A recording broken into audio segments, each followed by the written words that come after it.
성경 말씀은 에베소 2장 1절로 3절입니다. 주보에 1장으로 나와서 죄송합니다. 2장 1절로 3절입니다. 우리 1절부터 3절까지 함께 읽겠습니다. 그는 허물과 죄로 죽었던 너희를 살리셨도다. 그때에 너희는 그 가운데서 행하여 이 세상 풍조를 따르고 공중의 권세 잡은 자를 따랐으니 곧 지금 불순종의 아들들 가운데서 역사하는 영이라. 전에는 우리도 다 그 가운데서 우리 육체의 욕심을 따라 지내며 육체와 마음에 원하는 것을 하여 다른 이들과 같이 본질상 진노의 자녀이었더니. 아멘. 오늘 말씀의 제목은 그는 너희를 살리셨도다. 그는 너희를 살리셨도다. 2장을 시작하면서 사도 바울은 그는 너희를 살리셨도다로 선언하면서 시작합니다. 아마 이 노래를 잘 아실 것입니다. 나실제만 생각하면 하고 이렇게 가슴이 뜨거워질 거예요. 그런데 이 나실제 괴로움 다 잊으시고 기를제 밤낮으로 애쓰던 마음을 우리 다음 세대 아이들이 부를까 이 생각을 해보면 참 가슴이 아픕니다. 여기에 보세요. 나실제 괴로움 다 잊으시고 기를제 밤낮으로 애쓰는 마음. 진자리 마른 자리 갈아넣으시며 손발이 다 닳도록 고생하시네. 이 사랑을 언제 제대로 알 수 있을까요? 이 어머니의 사랑을 언제 제대로 알 수 있을까요? 생명의 죽음과 같은 고통을 통해 얻게 된다는 사실을 깨닫게 될 때, 그러니까 생명이 거저나는 거 아니구나, 죽음을 통과하는 고통과 아픔 가운데에서 태어나는구나 하는 것을 알 때, 또 성장이, 우리의 자람이 진자리 마른 자리 갈아눕히는 수고와 애씀 속에서 일어난다는 사실을 깨달을 때야 알 수 있을 것입니다. 오늘 하림이죠. 하림이가 왔는데 한 3년 만에 왔어요. 하림이가 알 날이 오겠지요. 진자리 마른 자리 갈아넣으시는 어머니의 마음을. 그래서 정말 다른 분들은 모르겠지만 남자들이 절절하게 이 노래를 깨닫는 때가 있습니다. 군대 가서 신교대 조교들이, 허집사님도 신교대 조교인데 아주 악랄해요. 마지막에 어떤 훈련을 시키냐면 걸음 맞추는 훈련 시켜요. 그 군대에서는 제식 훈련이라고 하거든요. 다른 거 아니에요. 걸음 맞추는 거, 손 높이 맞추고 발 맞추고 하는 거. 이거를 한 3, 4일 동안 계속 훈련시킵니다. 발 맞추는 훈련. 밤낮으로 시키죠. 그래서 마지막 날 밤, 수료식 마지막 첫날 밤에는 정말 달이 뜨도록 그 연습을 합니다. 완전히 기진맥진해서 손들 힘도 없을 그때 다 누우라고 합니다. 그거 해봤죠? 다 누우라고 합니다. 달 보고 누워서 자 불러라 하는 노래가 이 노래예요. 어머니의 마음. 나실제 훅훅훅 하면서 한 명 울기 시작하면 160명 전체가 다 울어요. 죄송합니다. 한 놈도 빠짐없이 나옵니다. 그러니까 고생을 해봐야 어머니의 이 마음을 알게 되지요. 정말 그때야 깨닫게 되는 거예요. 나의 나된 것은 나 때문이 아니다. 내가 지금 20대 이 힘 있는 것 같지만 이건 나 때문 아니다 하고 알게 되어서 눈물을 흘리게 됩니다. 구원도 마찬가지입니다. 구원이 얼마나 귀한지, 하나님의 구원의 은혜와 능력이 얼마나 크신지 알 수 있는 가장 첫 번째 자리는 내가 어디에서 구원을 받았는지, 어떤 처지에서 구원을 받았는지 깨달을 때입니다. 오늘 본문은 구원받기 전에 우리가 있었던 자리에 대해서 예리하고 정확하게 고발하고 있습니다. 하나님께서 우리를 어떤 자리에 있을 때 우리를 구원하셨느냐, 구원받기 전에 우리는 어떤 상태였는지를 고발하고 있는 것입니다. 그러므로 오늘 우리는 그는 너희를 살리셨도다에 감격할 수 있는 그 감격의 힘을, 동기를 어디서 얻어야 되느냐 하면 그가 나를 어디에서 구하셨느냐, 그가 나를 어디에서 구원하셨느냐를 깨달을 때 얻을 수 있는 것입니다. 그래서 오늘 우리는 예수 그리스도께서 우리를 세 군데의 상태, 세 군데의 자리에서 우리를 구원하셨다는 것을 찾아보려고 합니다. 첫 번째, 우리는 죽음에서 구원받았습니다. 그는 우리를 죽음에서 구원하셨도다. 우리 1절을 다 같이 읽겠습니다. 시작. 그는 허물과 죄로 죽었던 너희를 살리셨도다. 아멘. 예수님이 우리를 구원하시기 전에 하나님의 지극히 크신 능력으로 우리를 높이시기 전에 우리는 죽음에 있었습니다. 죽음 가운데 죽어 있었습니다. 죽음이라는 것에 대한 정의를 정확하게 내리는 것이 대단히 어렵습니다. 왜냐하면 죽어본 사람이 없기 때문에 그렇습니다. 그러나 성경이나 여러 가지 하나님께서 우리에게 알려주신 것을 통해서 알 수 있는 것이 있습니다. 그것은 죽음이란 하나님의 은혜 밖에 있는 사람들의 상태라는 것을 알 수 있습니다. 그들은 하나님의 은혜 밖에 있는 사람들은 살아있지만 죽은 자라고 디모데전서 5장 6절에서 말씀하셨습니다. 살아있는 것 같지만 죽은 자, 이것이 죄 가운데 있는 사람들입니다. 하나님을 떠난 사람들에 대해서 예수님께서도 표현하셨는데 누가복음 15장에 보면 탕자의 아버지의 입술을 통하여서 예수님께서는 하나님을 떠난 자, 곧 아버지, 생명의 근원, 모든 좋은 것들의 근원이신 하나님을 떠난 자는 이런 상태에 있다고 말씀하셨습니다. 누가복음 15장 24절과 32절입니다. 함께 읽겠습니다. 시작. 이 내 아들은 죽었다가 다시 살아났으며 내가 잃었다가 다시 얻었노라. 이 내 동생은 죽었다가 살아났으며 내가 잃었다가 얻었기로. 예수님께서는 그 아버지의 목소리를 통하여서 하나님을 떠난 자는 죽었다 그렇게 말합니다. 이 죽은 자가 누구입니까? 내 아들, 내 동생으로 표현되는 탕자입니다.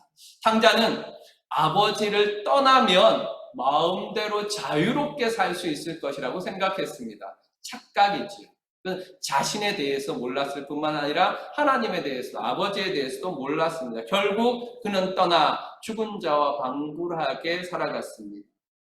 이렇게 죽음은 하나님이 없는 삶입니다. 하지만 하나님이 없는 삶이 죽은 것이라는 성경 말씀을 사람들은 잘 받아들이지 못합니다. 왜냐하면 죽은 것 같지 않기 때문에 그렇습니다. 하나님을 믿지 않는 사람도, 하나님의 은혜 밖에 있는 사람도 마치 살아있는 것처럼 보이기 때문에 그렇습니다.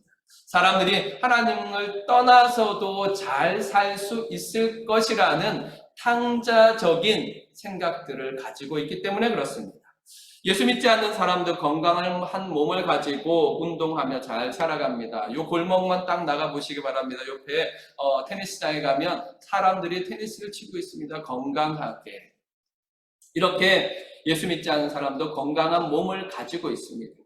또 하나님을 부인하는 사람도 높은 지성을 가지고 왕성한 창작 활동들을 하는 것을 잘 보고 있습니다. 요즘 그 인터넷을 통해서 방송을 보면 깜짝깜짝 놀랄 때가 있어요. 정말 사람들이 어떻게 이렇게 재기발랄할까? 정말 그 어떤 깜짝 놀라는 감각들이 잘 나옵니다. 하나님을 떠난 사람, 하나님을 부인한 사람들 속에도 이런 왕성한 창작 활동들을 하며 살아가고 있습니다. 성령의 감동이 없는 사람도 다른 사람을 돕거나 동물들을 사랑하거나 그렇게 착하고 선하게 살아가는 것을 우리가 보기 때문에 그렇습니다. 하나님 안 믿는 사람들도 괜찮네라는 생각이 들 정도입니다. 그러나 그런 사람들, 그들은 가장 중요한 영역에서 죽었습니다. 몸도 살아있고 정신도 살아있고 마음도 살아있지만 그들의 영혼은 죽었습니다.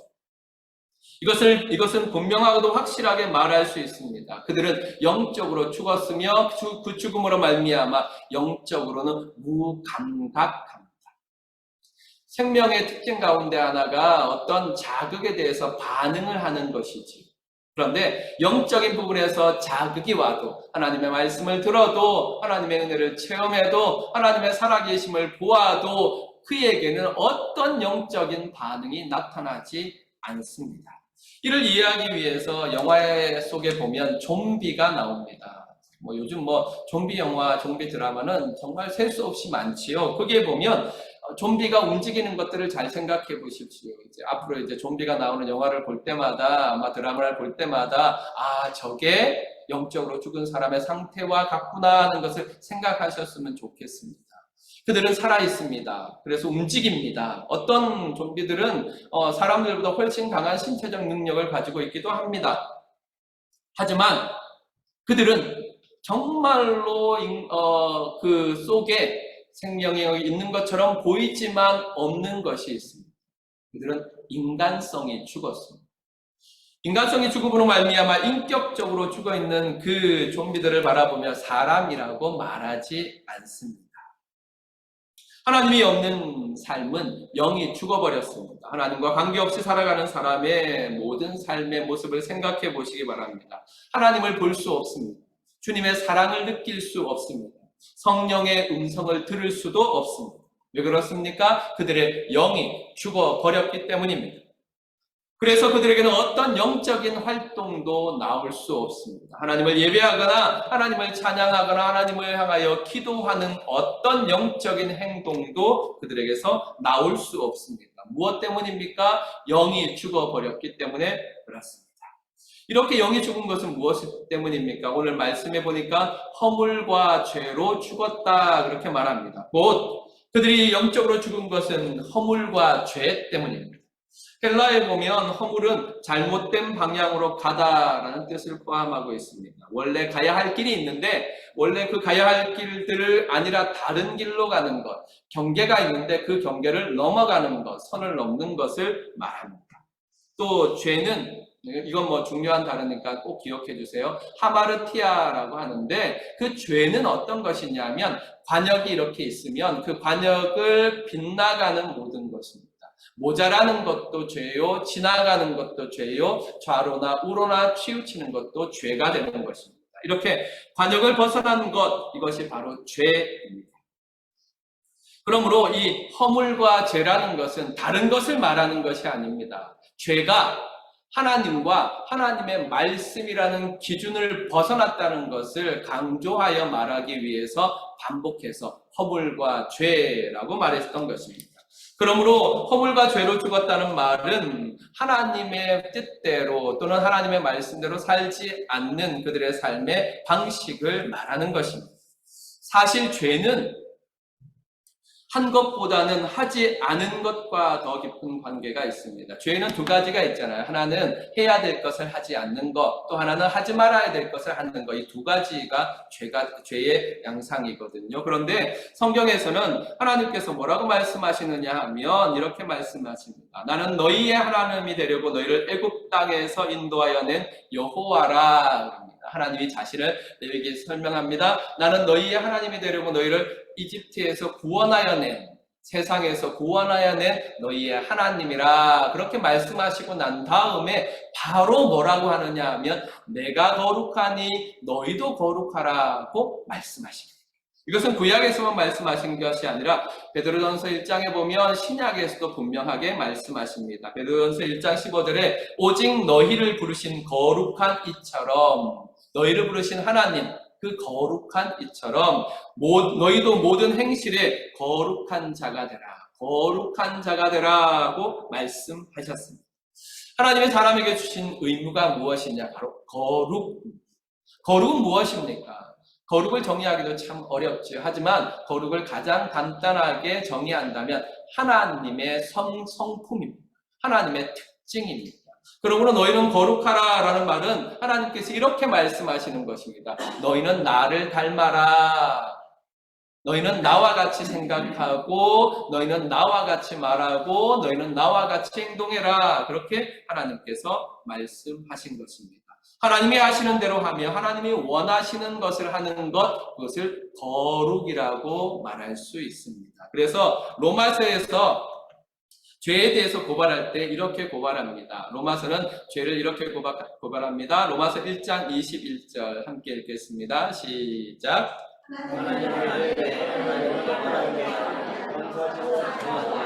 아멘. 하나님을 알되 하나님을 영화롭게도 아니하며 감사하지도 아니한다. 죄란 무엇이냐? 하나님을 영화롭게 하지 않고 하나님께 감사하지 않는다. 곧 하나님의 뜻대로 살지 않는다라고 정의를 내렸습니다. 결국 어떻게 되느냐? 3장 23절에 보면 모든 사람이 죄를 범하였으며 하나님의 영광에 이르지 못하더니 그랬습니다. 무슨 말입니까? 죄는 사람을 하나님의 영광에 이르지 못하게 한다. 그렇게 말씀하신 것입니다. 이렇게 죄와 하나님의 영광과 관계에서 사도행전은 아주 정확한 예를 들어서 하나님께 영광을 돌리지 않는 사람의 결국을 보여주는 사건이 있는데 사도행전 12장 23절에 보면 헤롯이 나옵니다. 이 헤롯이 하나님께 영광을 돌리지 않았다. 그렇게 기록하고 있습니다. 12장 23절에 헤롯이 영광을 하나님께로 돌리지 아니하므로 주의 사자가 고치니 벌레에게 먹혀 죽으니라. 그렇게 말씀했습니다. 그 양상 벌레에서 먹혀 죽든지 어떤 것든 관계없습니다. 중요한 것은 하나님께 돌릴 영광을 하나님께 돌리지 아니하는 자 곧 죄인의 결국은 죽음이다 라고 분명하게 보여줍니다. 그래서 성경은 분명하게 우리에게 알려주고 있죠. 죄의 삭은 사망이다. 이렇게 말씀해 주고 있습니다. 하나님의 크신 능력, 그리스도 예수 안에서 나타난 하나님의 크신 능력, 우리 지난주까지 말씀을 나눴지 않습니까? 하나님의 지극히 크신 능력이 예수 그리스도 안에서 나타났고 또 우리에게 나타났는데 어떻게 나타났느냐? 우리의 구원을 통해서 나타났습니다. 그 구원은 어디에서 우리를 구한 것입니까? 죄와 죽음에서 우리를 구원하셨습니다. 이 하나님의 구원의 능력은 이제 우리의 죽은 영혼을 살려서 우리의 영혼이 하나님을 바라볼 수 있게 하였고 하나님의 영광을 바라보게 하였고 예수 그리스도의 십자가의 사랑을 깨닫게 하였고 성령 하나님께서 우리의 양심을 두드리실 때 반응하여서 내가 이렇게 살아가면 안 되는구나. 내가 다시 죄와 죽음에 머문 자처럼 살아가서는 안 되는구나 하는 것을 깨달아 하나님께로 나아갈 수 있도록 만들어 주셨습니다. 좀비와 같은 삶이 아니라 분명한 생각과 인격을 가지고 분명한 영으로 하나님을 찬양하며 예배하는 축복을 우리에게 허락하셨습니다. 이 은혜를 기억하시면서 살아가시기를 주님의 이름으로 축원합니다. 두 번째, 하나님께서는 우리를 어디서 구원하셨습니까? 사탄의 지배에서 구원하셨습니다. 2절부터 3절까지 함께 읽겠습니다. 시작. 그때 너희는 그 가운데 사용하여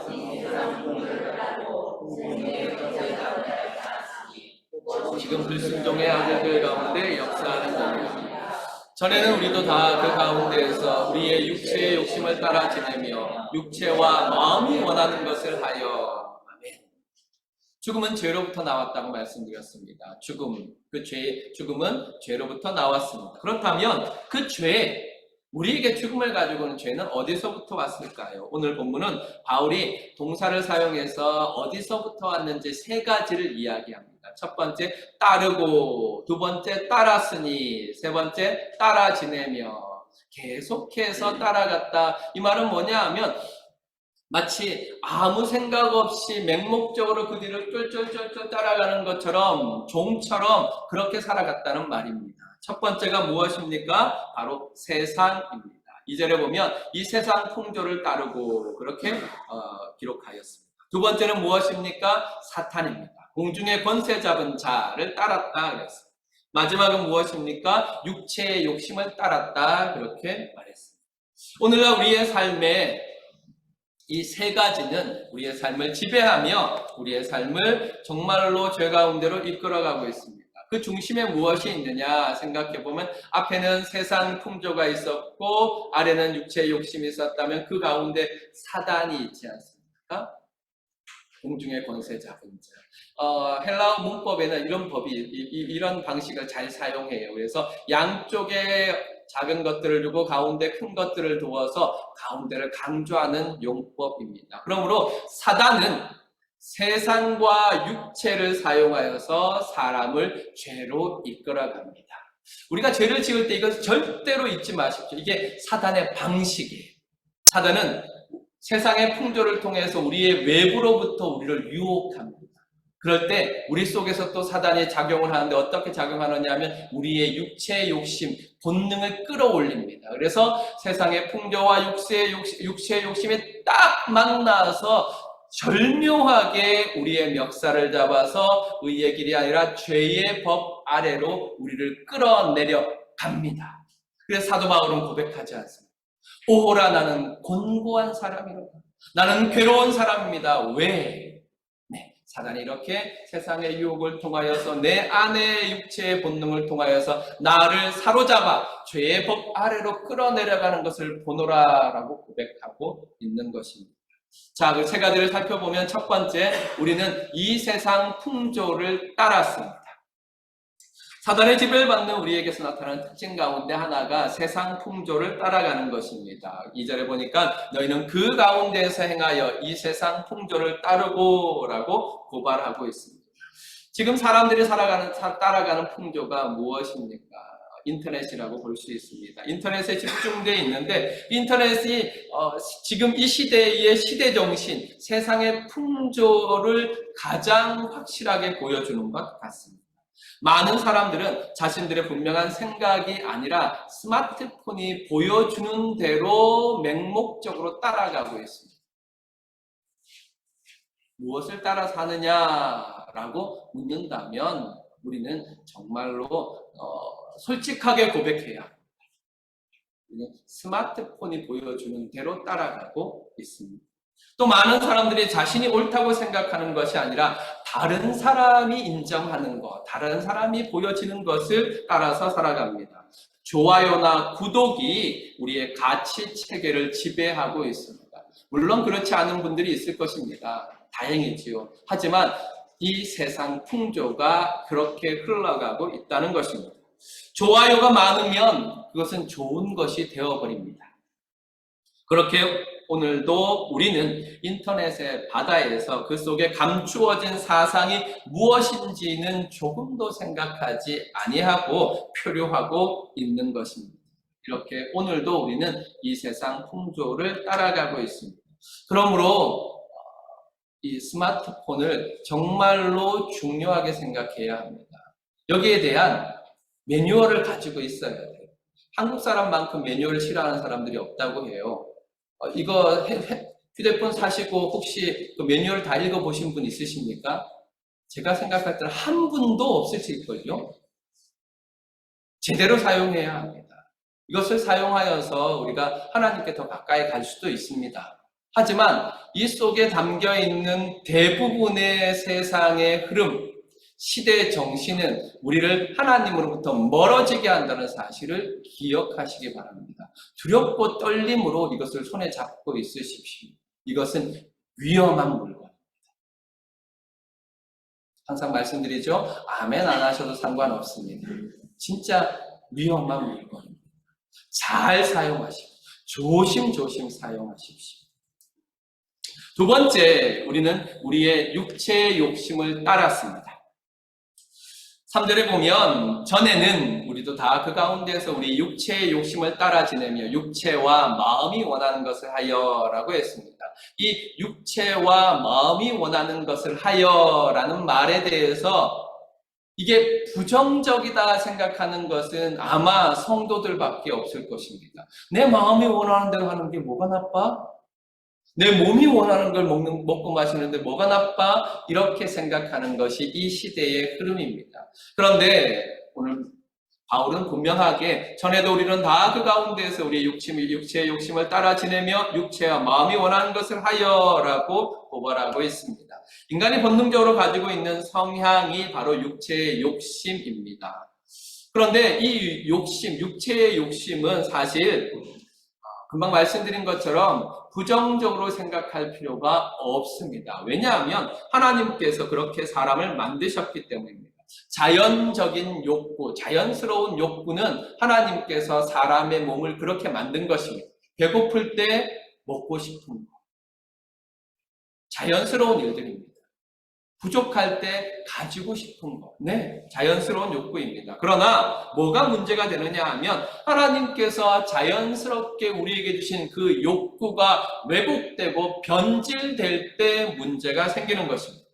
자연적인 욕구가 왜곡되고 변질되고 있습니다. 자연적인 식욕이 과식이나 폭식으로 왜곡될 때 문제가 있습니다.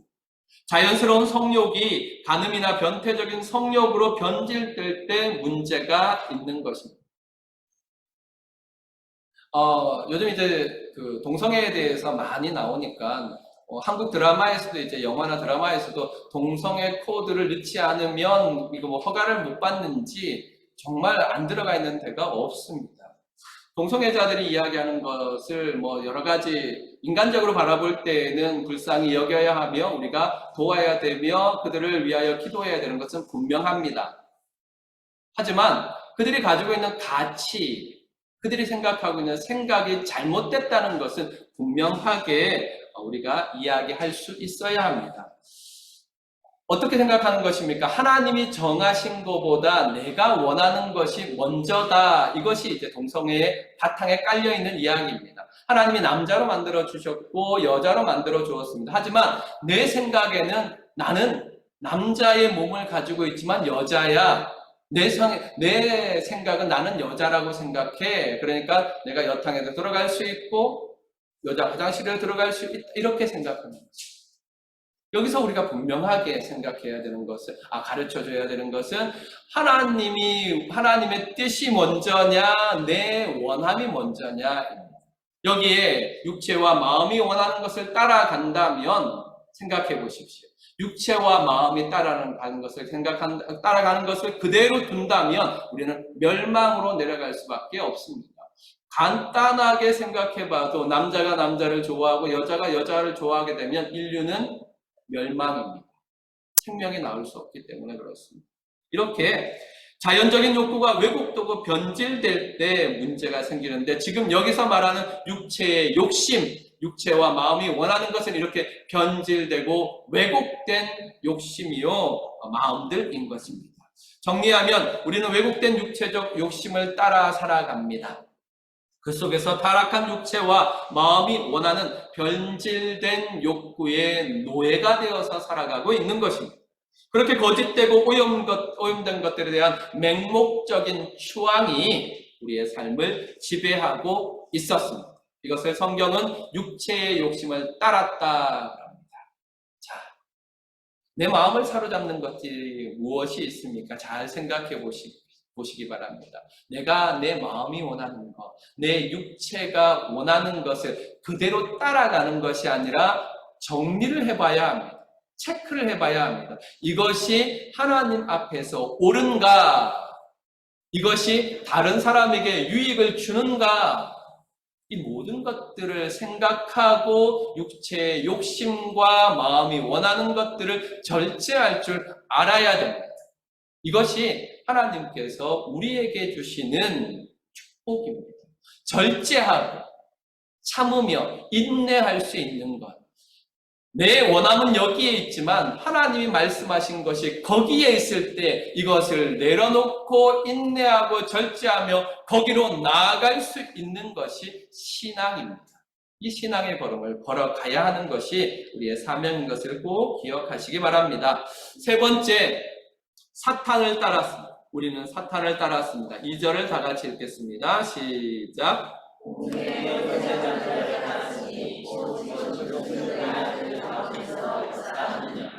아멘. 공중의 권세 잡은 자, 이 공중의 권세 잡은 자는 사탄입니다. 여기 공중이라는 것은 우리가 생각하는 저 그냥 단순한 하늘이 아니라 안개가 자욱한 대기, 원어의 뜻은 그런 의미입니다. 안개가 자욱한 대기. 마치 안개가 가득하면 앞이 보이지 않지 않습니까? 앞을 볼 수 없는 것처럼 진실이 왜곡된 세상, 타락한 세상을 말합니다. 그러므로 진실이 왜곡된 세상의 권세 잡은 자, 타락한 세상의 주도권을 잡은 자, 그가 바로 사탄입니다. 그래서 예수님은 사탄을 칭하실 때 뭐라고 하셨느냐 하면 이 세상의 임금이라 했습니다.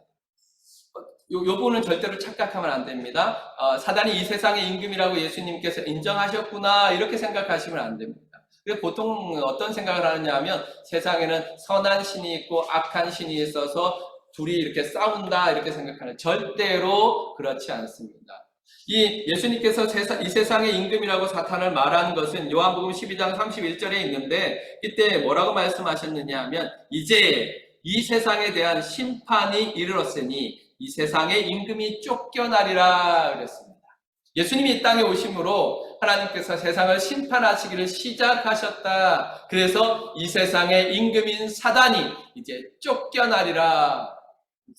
아직도 안 쫓겨났는데요. 2022년이 지나도록 안 쫓겨났는데요. 네, 아직 사단이 힘이 있는 것처럼 보입니다. 그러나 사단은 예수 그리스도의 십자가 사건으로 말미암아 패배하였고 지금까지 유예된 삶 속에 살며 우리 주님이 다시 오실 그날에 완전하게 심판받아 지옥에 떨어지게 될 것입니다. 예수님이 그래서 이 세상의 임금이라고 했습니다. 그러므로 사탄이 세상의 권세를 지금 잡고 있는 것처럼, 타락한 세상에 잡고 있는 것처럼 보이는데, 이것은 욥기에서 나온 것처럼 구원의 역사를 위해서, 우리의 구원의 역사를 위해서 하나님께서 제한적으로 허락하셨기 때문입니다. 사랑하는 성도 여러분, 존 메가더 목사님은 사단이 세상을 지배하는 세상의 체계를 세 가지로 말씀하셨는데 주보에 이제 올려뒀습니다. 그것은 인본주의, 물질주의, 그리고 부정한 성입니다. 제가 이제 한번 읽어드리겠습니다. 에베소서 주석에서 이렇게 말했습니다. 인본주의는 인간을 모든 것 위에 둔다. 인간이 만물의 척도이자 목적이다. 각 인간이 자신의 주인이고 선의 기준이며 권위의 근원이다. 간단히 말해 자신이 신이다. 이게 이제 시대 정신입니다. 인본주의. 두 번째는 물질주의. 물질주의는 물질, 특히 돈의 높은 가치를 부여한다. 돈이 모든 것을 획득하는 수단이기 때문이다. 이 물질주의에 지금 우리가 사로잡혀 있습니다. 세 번째는 삐뚤어진 성. 삐뚤어진 성이 서구 사회를 지배한다. 고대 그리스와 로마의 가장 저급했던 시대 이후 그 어느 사회도 이렇지 않았다.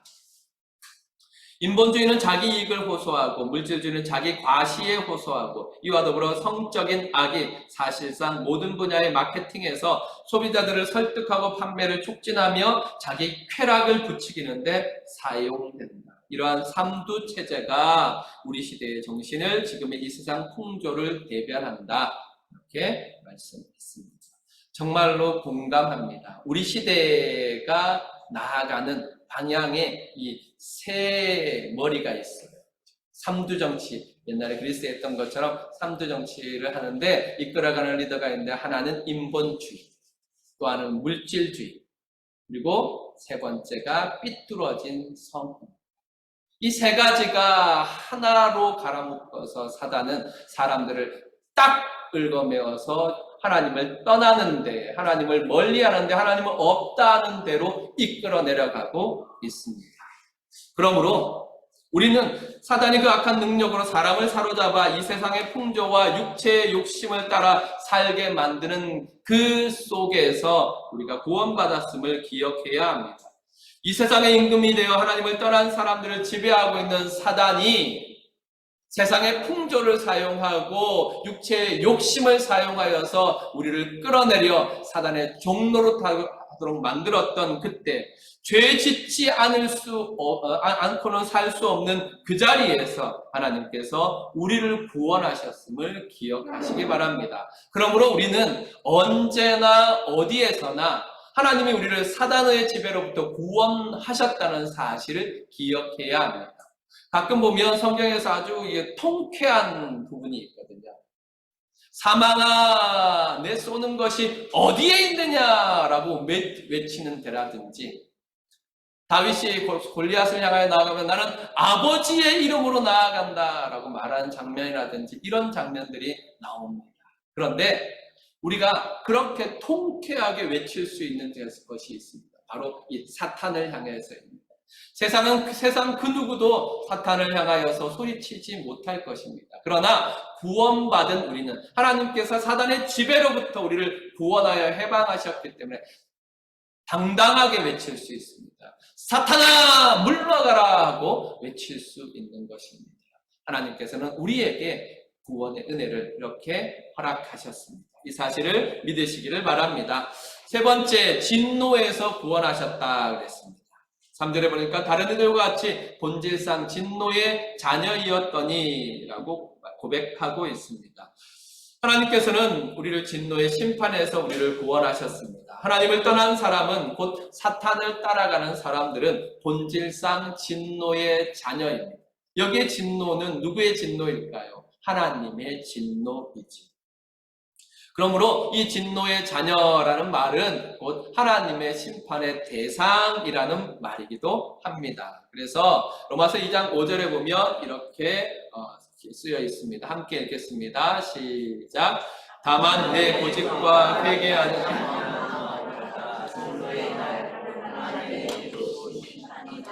그날에 임할 진노를 내게 쌓는도다. 아멘. 진노의 날하고 이퀄된 것이 무엇이냐 하면 하나님의 의로우신 심판이 나타나는 그날이라고 말했습니다. 그러므로 여기 진노는 곧 하나님의 심판임을 알 수 있습니다. 하나님은 무엇에 진노하십니까?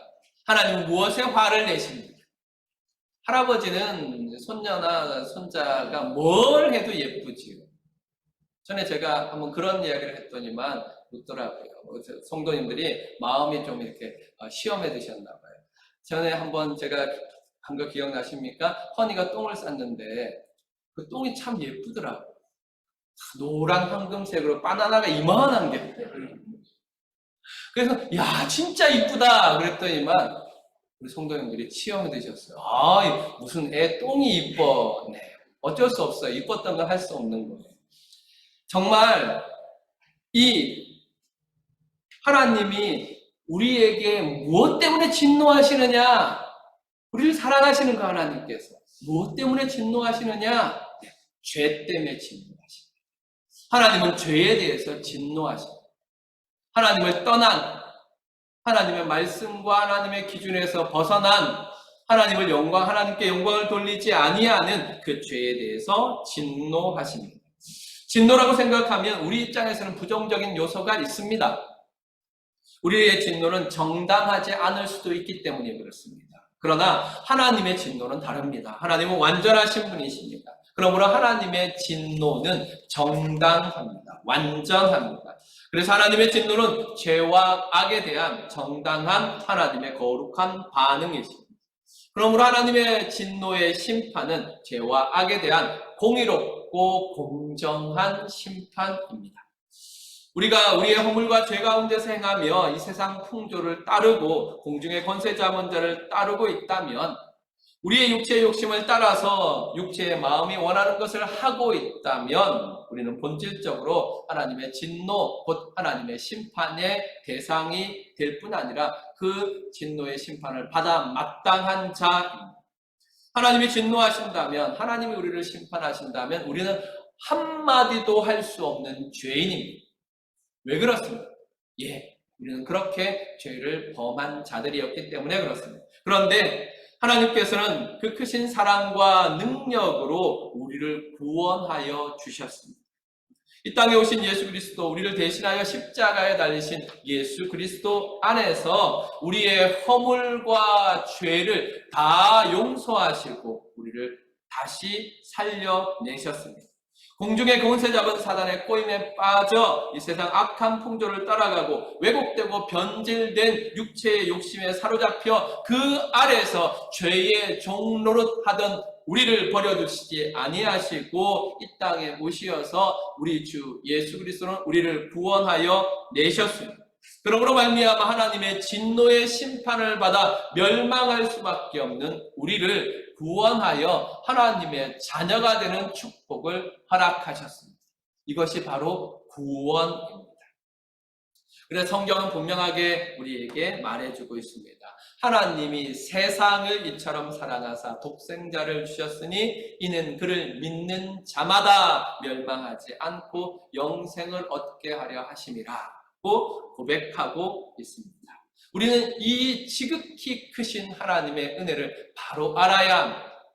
우리를 저 죽음에서, 그 심판의 노예에서, 사단의 노예에서 우리를 구원하여 내신 하나님의 지극히 크신 은혜, 또 이 땅에 우리를 구원하시기 위해서 자신의 모든 것을 버리고 이 땅에 오신 예수 그리스도의 놀라운 사랑을 바로 알고 찬송하며 노래해야 할 것입니다. 그래서 우리는 고백합니다. 나 같은 죄인 살리신 주 은혜 놀라와 잃었던 생명 찾았고 광명을 얻었네. 그렇게 고백하지 않습니까? 오늘 이 찬양의 고백이 우리를 어떤 자리에서 구원하신 것인지 깨달음으로 말미암아 하나님의 지극히 크신 은혜를 알고 찬양하는 축복으로 있기를 주님의 이름으로 축원합니다. 아멘. 우리 함께